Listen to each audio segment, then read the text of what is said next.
수동이 되었으므로 회의를 속개하겠습니다. 정경석 의원님과 본주님은 발언석과 답변적으로 나와주시기 바랍니다.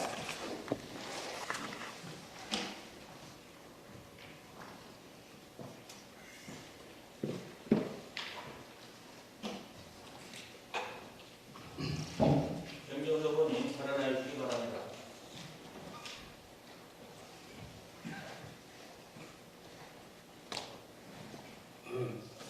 존경하는 이시훈 의장님과 통일의원 여러분, 그리고 김슬로 군수님과 관계공무원, 특히 군정의 지대한 관심과 열정을 아끼지 않으신 우리 국민과 기자님들 반갑습니다. 오늘 이 자리는 지나간 과거에 대한 평가가 아니라 건설제 미래로 나아가야만 중대한 갈림길을 가름하는 소중한 토론의 자리라 생각합니다. 지금 대한민국의 각 지자체는 살아지느냐 마느냐의 사활을 입은 살아남기 위한 극충전을 벌이고 있습니다. 코로나19와 민생, 기후 생태, 4차 산업혁명과 노동균형발전과 지역소멸 등 총체적 위기를 어떻게 답할 수 있을 것인지 산적한 숙제를 하고 있습니다. 이 자리에서 국민들과 소통이 되면서 새로운 미래에 대한 희망이 열릴 수 있기를 기대하면서 군정 질문을 시작하겠습니다.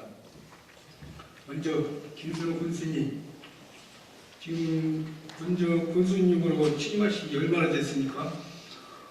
네, 지금 3년 3개월 됐습니다.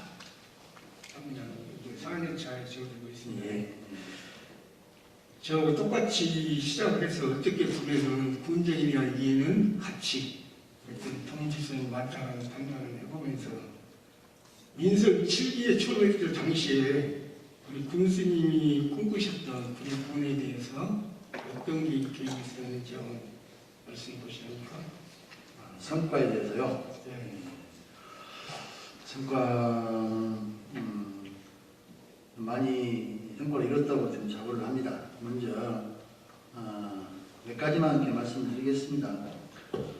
제가 공약을 6개 분야에 48개 공약을 제시를 했었는데 그게 지금 64%의 공약을 이행을 하고 있고요. 특히 이제 정책 추진을 위해서 3년 동안에 각종 공모 사업을 신청을 해서 2,600억 원에 가까운 사업을 확보를 했고 또 수시로 국회나 부처, 도를 방문해서 특별교부실랄지 조정교부금 등을 총 299억을 확보를 했습니다. 아마 그러한 결과로 인해서 2019년도에 대한민국 자치별 대상을 수상을 했고 2020년도에는 대한민국 지방자치 생산성 대상, 또 국무총리상, 대한민국 SNS 대상, 재정국가 평가 등에서 무려 한 53건에서 전국 평가를 받았습니다. 저는 이것이 성과를 이뤘다고 봅니다. 예. 익히 국민들도 알고 있으리라 생각이 있습니다. 예. 그렇지만 아직도 좀 기대고 멸망하는 군정에 대한 사항들이 많이 있다는 생각이 듭니다. 그렇게 공고했다면 상당히 많이 어림도 이렇게 있었다는 생각이 들어요. 제가 바라보는 그의 군정은 즉흥적이고 단기성, 장기적 계획에 의해서 이루어졌다기보다도 소수 몇 가지 예를 들어보면은 이학전 산동주차장, 대형주차장 건설 문제, 상동주차장. 네, 그런 부분은 시기적으로 코로나 전국의 수해 전환 시기에 이렇게 거대한 주차장을 기획했던 문제를 그 다음에 제1호 공약이라고 자랑했던 지산적으로 흡기 200제 요거에 대해서 용역을 해가지고 결과를 발표하신다 했어요. 이런 문제에 대해서는 상당히 어리가 많았다. 이것이 바로 국민 분열을 가져왔던 그 사례라고 봅니다. 그래서 앞으로 이런 문제를 극복하기 위해서는 장기적 계획에 의해서 추진했으면 좋겠다는 생각이 들어요. 어떠십니까? 예, 의원님 말씀하신 즉흥적인 사업이다. 저는 그렇게 보지 않아요. 사업을 하면서 어떻게 무슨 즉흥적으로 사업을 하겠습니까? 식과장 토의를 거치고 전문가 토의를 거쳐서 하는 건데 우선 문제를 제기했던 산동주차장 문제는 지금 우리 불의 산동 산수유꽃 축제를 하면서 지금 몇 년 됐습니까? 보통 한때마다 입구 쪽에 들어갈 때부터 2시간, 3시간, 지난 2010 코로나 오기 전에 2018년이었죠? 2019년이었죠? 초에. 그때 들어갈 때 4시간씩 걸렸어요. 그 원인이 그래요, 알겠습니다. 그러니까 주차장은 직권적으로 한다니까 표현을 하는 겁니다. 아니, 저는 장기적인 플랜이고 꼭 해야 한다는 사람이 필요해요. 봐보세요. 예산을 투여할 때는 시기성이 필요하다고 봅니다. 시급성이 필요한 것이고. 네, 그러죠. 그때 대형 주차장이 그렇게 밀리던 시절이 코로나 전국에서 거의 그렇게 아시습니까? 코로나 정부 전이었죠. 그러니까 시기적으로 이제 그럴 때가 아니잖아요. 아니 코로나 정부 전이었으니까. 그러니까 세가 나가지고 시민들이 그 생활지원금 긴급자금을 예산 작년에 나가. 그렇게 작년에 세워달라고 할 때도 예산이 없다고 그랬잖아. 재작년이죠. 그렇게 해갖고 없다고 그런 시기에 그런 주차장을 설계했다는 것은 저는 진짜 꼭 필요하다고 봅니다. 아, 적극적인 사업이 아닙니다. 예, 알겠어요. 예. 그리고 그것이 바로 우리 군수님의 진짜 군정 영역까지 네? 영역까지 했지 않습니까 이걸? 아니 그러니까 시기적으로 지금이 변했잖아요. 지금 국가적으로 다 재난사태 해가지고 관광 브랜드가 많이 바뀌고 있잖아요 지금. 그런데 지금도 대형 주차장을 들고 나온다는 것은 앞으로 지금이야 코로나 끝나고 선생님 축제가 재개가 되면은 그때 같은 주차장이 없을 경우 어떻게 하시랍니까? 아니 시기적으로 지금 실효성을 따져보자는 이야기죠. 알겠습니다. 예. 그리고 흑지 문제는 저는 거기가 주무셨는가 모르겠는데 거기서 주무신 분들은 굉장히 좋아합니다. 한번 주무신 분들. 그리고 어쨌든 이 100만 평을 가지고 있는 땅을 활용을 해야 되겠죠. 근데 이것도 물론 의원님은 어떻게 생각하는지 모르겠지만은 저는 직접적인 사업이 아니다 보고 그리고 이것도 지금 장차적으로 할 겁니다. 이렇게 하면 된다고 봐요. 그때 당시에 1호 공약을 해가지고 우리 의원님들이 그리고 국민들 숙박자들이 전체적으로 반대를 하더라도 공약이기 때문에 이것을 시행을 할 수 있도록 도와줘야 돼서 용역비 1억을 세웠지 않습니까? 그렇죠. 근데 지금 그 시행이 되고 있어요? 예, 지금 19동 지금 설계 중이죠. 이 앞에 5동 만들었고 지금 19동 설계 중에 있습니다. 예. 아, 이게 200채가 아니라 이렇게 소수만 하겠다는 거예요? 조금씩 늘어나가야죠.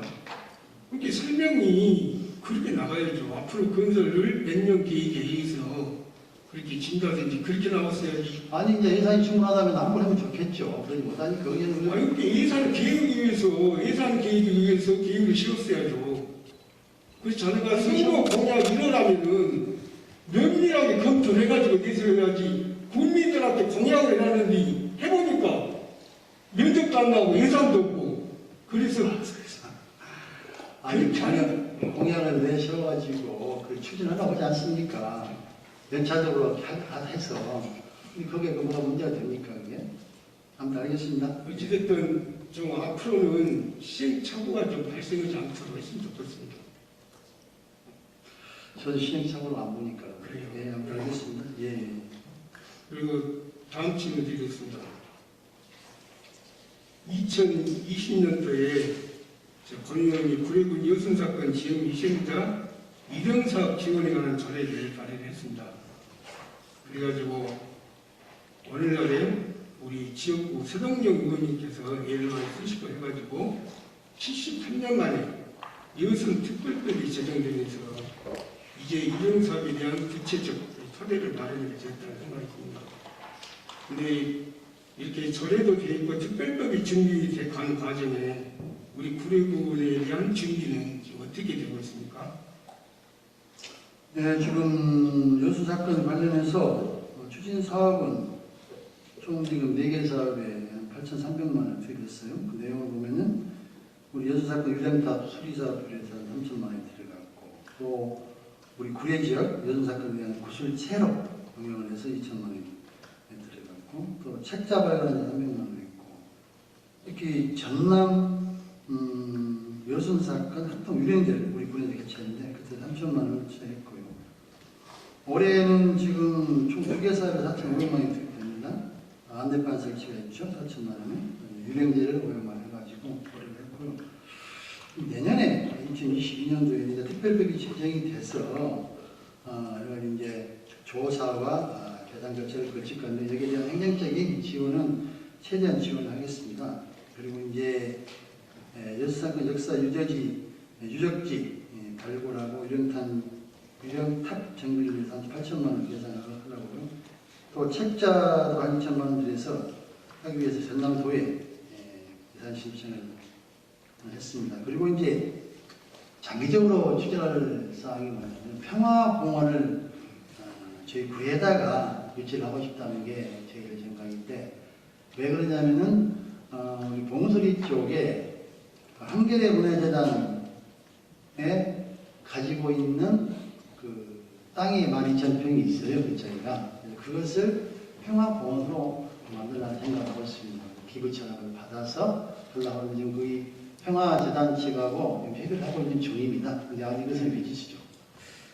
그리고 지금 현재 그 여수, 순천, 광양군의 이제 중심 지역이 이렇게 보면서 그 평화공원이라는 것들은 상당히 많이 유치를 하는 급충되고 하니까 그러나 저는 그보다 더 앞서서 해야 될 것이 우리 민간인들, 지역 주민들이랑 상처를 치유하는 문제에 있어서 여순 사건이 어떤 사건이었는가 그 성격 규정을 해보는 그런 운동은 아직까지는 각 지자체에 안 나온 것 같아요. 그래서 영역을 좀 줘서 이것을 군에서부터 선제적으로 여순 사건은 그렇게 반란 사건뿐만이 아니었다. 무고한 양민들 학살에 그게 된 배경이 무엇이었다. 그리고 그 당시 시대적 정신이 무엇이었는가. 어쨌든 이런 부분에 대해서 좀 규정을 해보는 영역을 나왔으면 좋겠다는 거죠. 참고하겠습니다. 알겠습니다. 지금 우리 광주 5.18 같은 경우는 5.18이 인권 평화운동으로 자리 잡았지 않습니까? 충분히 여순 사건도 그보다 더 큰 앞서서 인권 평화운동으로 소화될 수 있는 평화의 하여튼 그 중심지로 역할을 할 수 있다는 생각이 들면서 문수님도 말씀하셨듯이 평화공원을 말씀하고 계시잖아요. 평화공원. 합니다. 이런 걸 하기 위해서는 먼저 이 그 여순 사건의 성격이 규정돼야 되는데 누구도 말을 못하고 있다는 생각이 들어요. 우리가 이렇게 밝힐 수는 없고 그래서 영역을 해가지고 학술적으로 먼저 좀 밝히는 게 필요하지 않겠냐 이런 생각이 듭니다. 참고하겠습니다.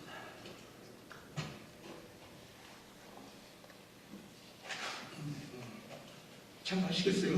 저희가 뭐 전문가하고 의견을 나눠보겠습니다. 저희가 구설체력도 지금 잘 채집했지 않습니까? 여러 각도에서 관계자들, 또 전문가들하고 얘기를 나눠보겠습니다. 그리고 세 번째, 우리 그 구례군 역사상 참으로 큰 충격을 받은 것이 이 수해 사건이었다 생각이 듭니다.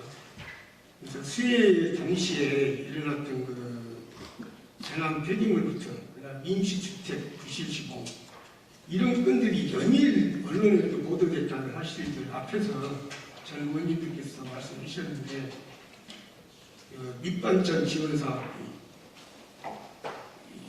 뭐 친인척 수의계약 물가 몰아주기 사건 이런 것이 이렇게 나왔는데 여기에 대한 개발적인 분석 입장은 무엇입니까? 입장. 예. 아까 말한 것처럼 지금 조사받고 있잖아요. 수사하고 있잖아요. 이런 상황에서 그 입장을 어떻게 밝힙니까? 저는 이렇습니다. 이런 생활 폐기물이랄지, 아까 뭐 김치, 밑반찬 사업이랄지, 임시주택 관계 이런 관계 언론에 많이 나왔습니다. 이게 정말로 저는 흠집내기라고 봐요. 이렇게 해서는 안 된다고 봅니다. 이게 꼭 아까 의원님 말씀하신 것처럼 지역 화합을 시키는데 갈등을 일으키는 그런 원칙이 된다고 봐요. 그게 대한 뭐 지금까지 적극적으로 거기에 대한 대응을 하나 그러지는 않고 있거든요. 어쨌든 조사를 하고 있는 중이니까, 조사를 받고 있는 중이니까 결과에 따라서 대응을 하는 방법이겠습니다. 아니 저는 참 이상해요. 그런 문제에 대해서 어떻게 행정이 수사에 의뢰해가지고 그런 기준을 잡습니까?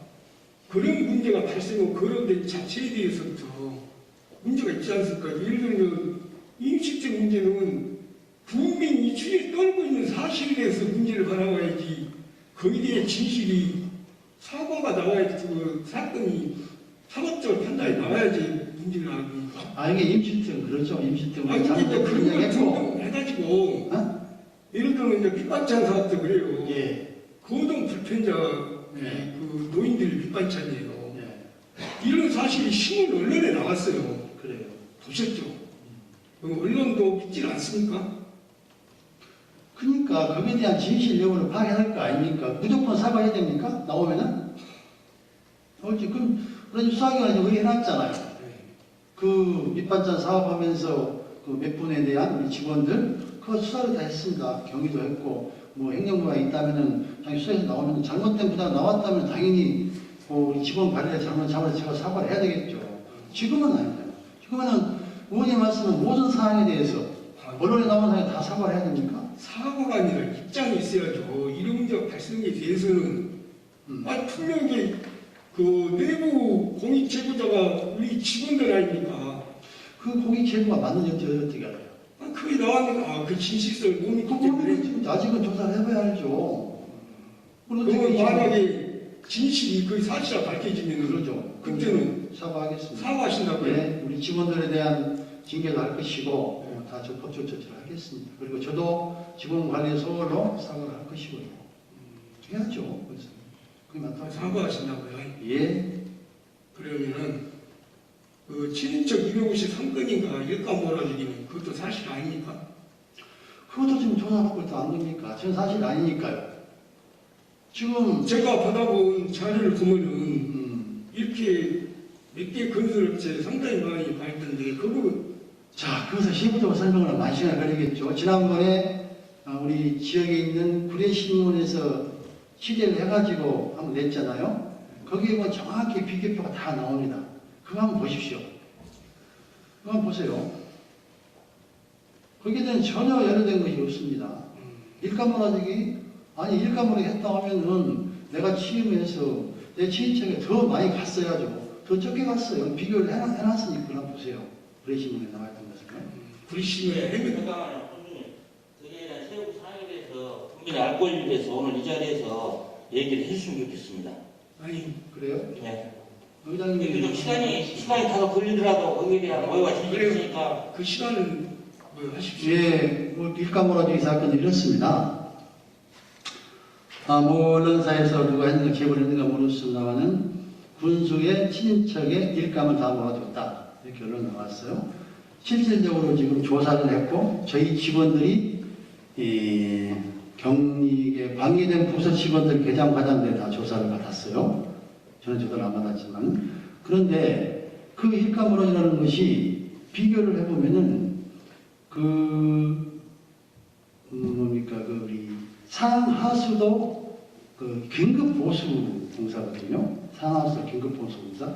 그런 구례에서 할 수 있는 업체가 4개 업체 딱 지정이 되어 있습니다. 4개 업체로.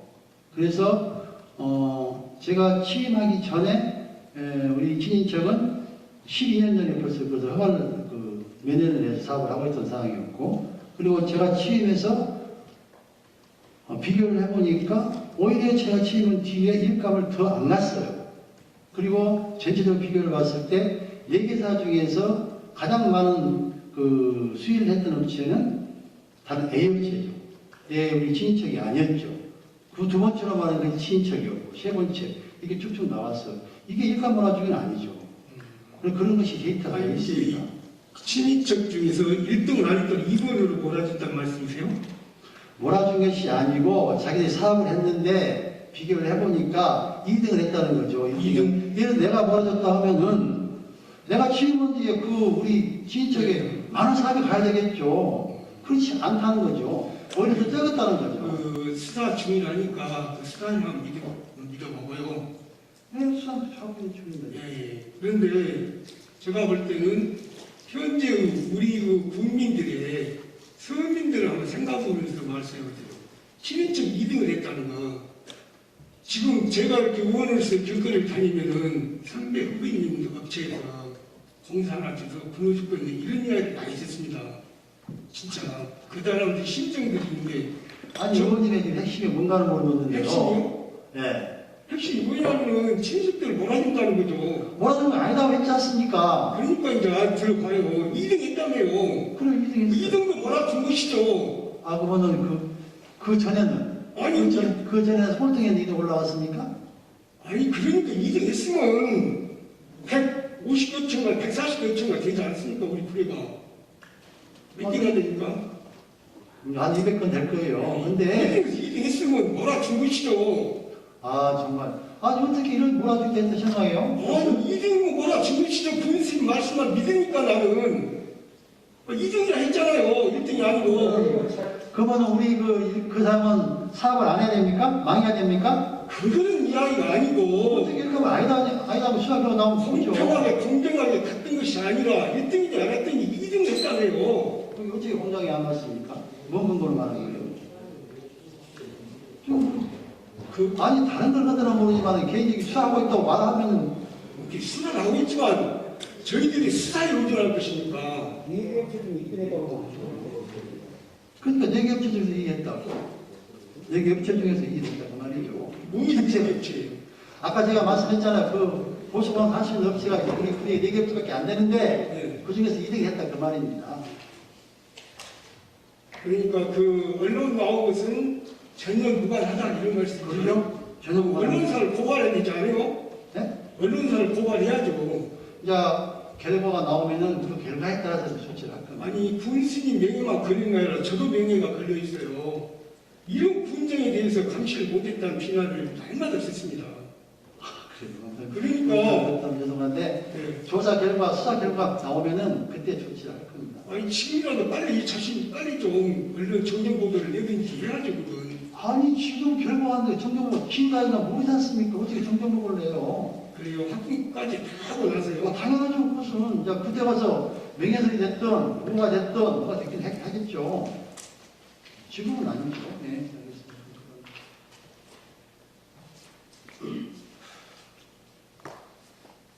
정말로 제가 듣는 여론들은 참담해서 그래요. 제가 시장들 많이 나가보는데 그냥 군수님이 그렇게 자신있게 아니다라고 하니까 제가 군수님을 일단 믿고요.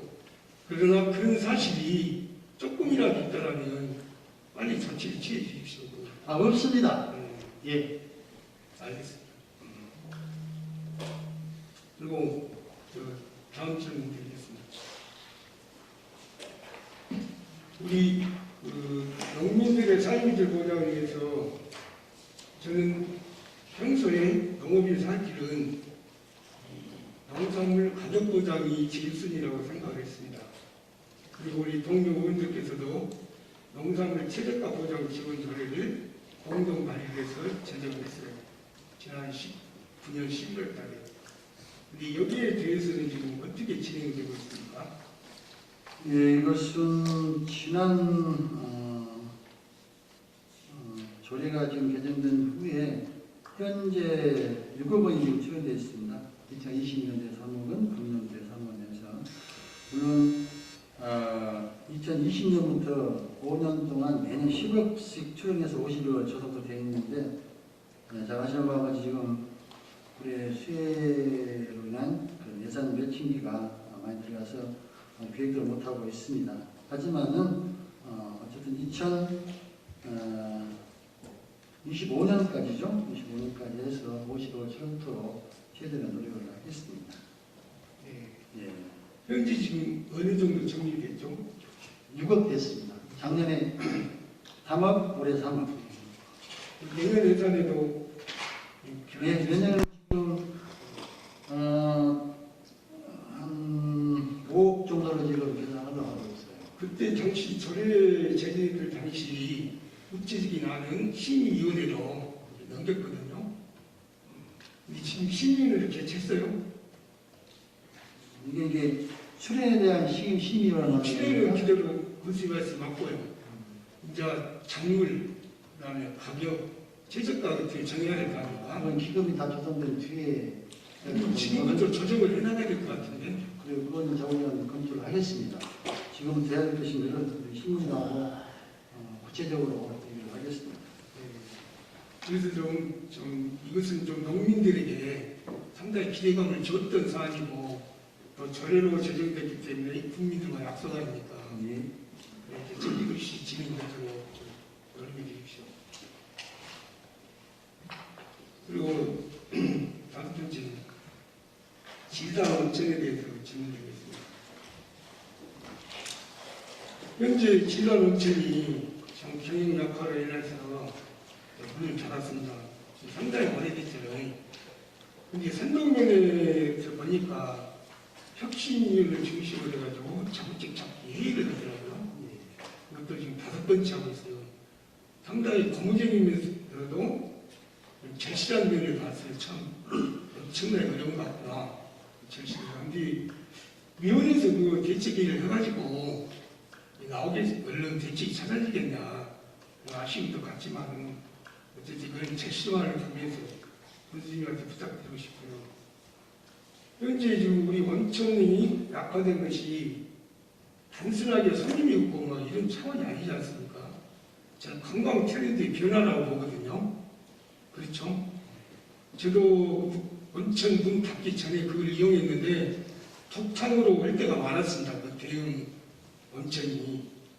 우리 지금에 있어서는 더욱더 코로나로 인해서 손님들이 끊기고 있는데 여기에 대해서 이제 어떤 대책을 갖고 계십니까? 네, 원천 개발은 지금 원천 지역이 휴업 상태가 지금 되어 있는데 그럼으로써 주변이 많이 황폐화가 되는 사실입니다. 저희들도 원천에 대한 여러 가지 지금 대안을 생각하고 있는데 그 중에 하나가 이것은 저희 군에서 매입을 해서 할 수 있는 방향은 아니고 대기업이나 투자자가 나와서 해야 된다고 보는데 가장 큰 문제는 소유를 하고 있는 그 소유권자가 그 전체적인 건물을 매각을 한다든지 방법이 나와줘야 하는데 그렇게 못하고 있습니다.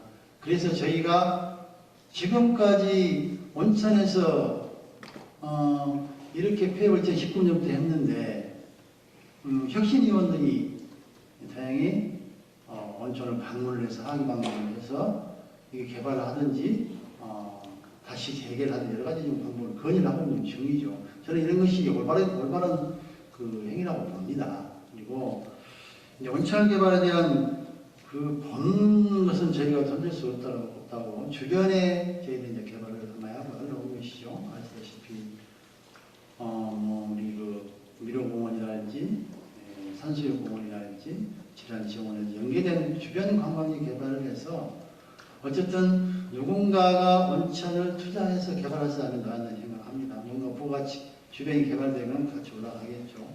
그런 여러 가지 각도로 생각하고 있어요. 네. 예. 상가에서는 1차적으로 매각을 우선시하고 있던가요? 지금은 매각을 검토하고 있는 것 같아요. 네. 지금 골프장이나 원천. 예, 골프장 원천을 하는데 쉽게 아직 결정이 안 되고 있는 걸로 알고 있습니다. 그런데 우리 그 원천 상가는 사업자로서의 상당히 자기 이익을 위해서는 필요를 끌고 있잖아요. 근데 군의 군 차원에서 본다면 원천이 차지하는 관광이나 지역 경제의 역할을 가 이상 있지 않습니까? 그 인정하시죠? 그동안에 우리 군을 위해서 원천이 많은 역할을 했지 않습니까? 근데 저것을 어찌됐든 군에도 좀 살리겠다는 의지를 좀 가지고 좀 일을 세웠으면 좋겠다는. 저도 계속 만나고 있고 합니다만 의원님께서도 어쨌든 원천에 개발하고 있는 소유자가 매각할 수 있도록 많이 힘을 좀 써주세요. 그런 말씀. 매각을 쓰도록. 왜 우리 그렇게 해야죠. 이제 매각도 매각이지만 그러면 우리 구례 군수님 입장은 원천 지역을 어떤 방향으로 앞으로 개발을 발전을 시켜야 되는가? 그러니까요. 아까 말씀드린 것처럼 원천 본장에 대한 개발은 저희가 할 수 없지 않습니까? 그리고 골프장도 마찬가지고 한 사람이 가지고 있는 땅인데 누군가가 매각을 저는 해주기를 희망을 하고 있죠. 그것이 이제 그런 쪽으로도 우리 의원님도 많이 생각해 주시고 아까 말씀드린 것처럼 그 전에 우리 나름대로의 주변 개발을 한다고 생각을 해요. 여러 가지 가진 사업을 구성하고 있지 않습니까? 그런 사업을 주변에 개발해 놓고 저도 골프장이나 온천이 활성화될 수 있도록 대기업이라든지 중소기업 연결을 하고 있는 중입니다. 최대한 열심히 노력을 해야죠. 정말로 원천 산동 불에 상당히 관광지 꿈을 안고 들어왔던 상가들을 보면은 요즘에는 많은 거리도 안 된다는 상가들이 많아요. 계속 대부분을 닫고 있지 않습니까? 그에 대한 긴급 대처도 좀 한번 생각할 필요가 있다 생각이 듭니다. 예, 저도 안타깝게 생각하고 있습니다. 예. 주변을 많이 해야죠. 예.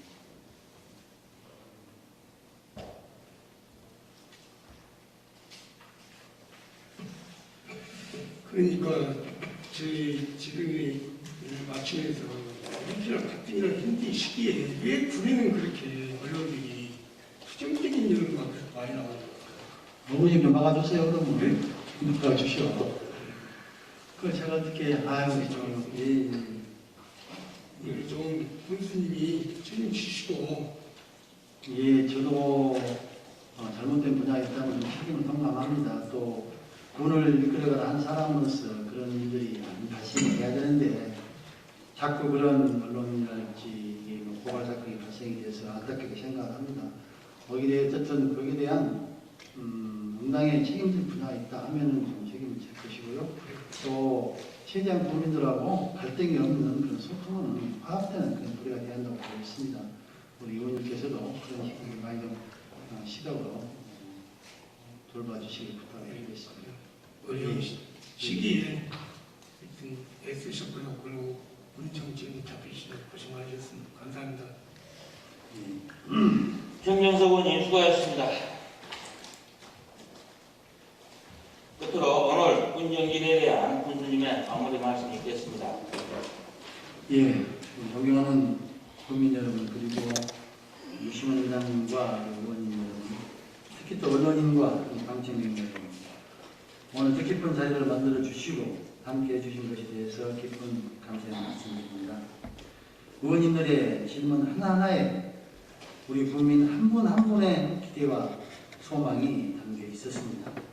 전 국민의 밥상을 책임지는 유기농업 도시, 전 국민에게 사랑받는 친환경 관광도시로 발전하는 것이 우리 모두의 하나된 소망일 것입니다. 이를 실현하기 위한 여러 가지 방법이 있으며 다양한 의견도 있었습니다. 저는 군수로서 최대한 많은 의견을 수렴하고 소통하면서 국민들의 소망을 함께 이루어가겠습니다. 특히 지리산 케이블카 설치는 2만 5천 국민과 우리 향후의 소망입니다. 오랜 시간이 걸렸고 힘든 과정을 겪어야 할 것입니다. 그래도 우리는 할 수 있습니다. 우리 국민들이 하나로 힘을 합쳐 지리산을 최초의 국립공원으로 만들었듯이 국민의 열망을 하나로 결집해 실현해 나가겠습니다. 지난 수해는 개군 이래 처음 있었던 국가 전환이었습니다. 문재인 대통령을 비롯한 범정부와 국회 차원의 수해 복구가 추진되고 전국의 자원봉사자와 기부자께서 도움을 주셨습니다. 그러나 막대한 피해에 비하면 부족하게 느껴지셨을 것입니다. 또한 그 과정에 일부 잘못된 행위와 사각지대도 있었습니다. 우리 군은 대한민국 법률에 따라 엄정하게 대응하고 피해 주민들에 대한 지원에 만전을 기하겠습니다. 특히 다시는 이러한 피해가 없도록 항구적인 복구와 예방에 최선을 다하겠습니다. 존경하는 국민 여러분, 유시민 의장님과 의원님 여러분, 이 자리가 국민들의 알거리를 충족하고 군정 발전의 방향을 설정하는 데 큰 도움이 되었으리라 생각합니다. 우리 집행부와 의회가 군정 발전의 두 축이